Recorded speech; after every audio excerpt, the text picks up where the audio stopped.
What if we could flip the script on globalization? Instead of depleting valuable resources through an extensive global supply chain, what if we harnessed the power of our own resources, our own people, and our own seed capital, right here in Canada?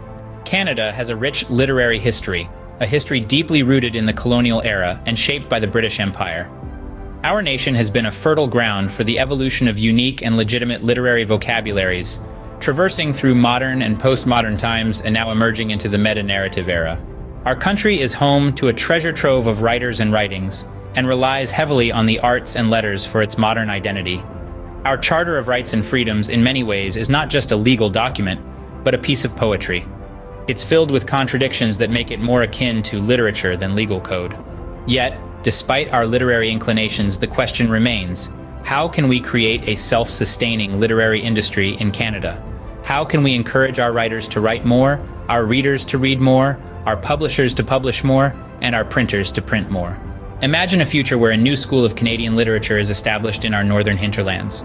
Imagine a place where 1% of our land bank is devoted to renewable hemp and timber stands, paper-making facilities, and a specialized forestry permaculture resort.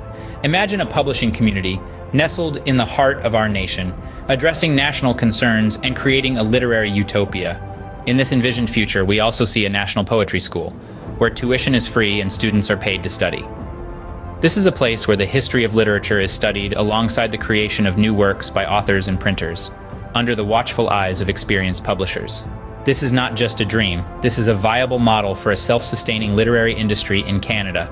By leveraging our own resources and fostering a sense of national identity through literature, we can create a thriving literary environment that is uniquely Canadian. By inverting globalization and focusing on our own strengths, we can create a literary industry that is not just self-sustaining, but also deeply connected to our national identity and values. So, as we reflect on our rich literary history and look forward to our promising future, let us remember the potential benefits of a self-sustaining literary industry in Canada. It's not just about writing more books or publishing more works. It's about creating a literary environment that is uniquely ours, an environment that celebrates our history, our culture, and our people. It's about creating a future where literature is not just a luxury but a necessity.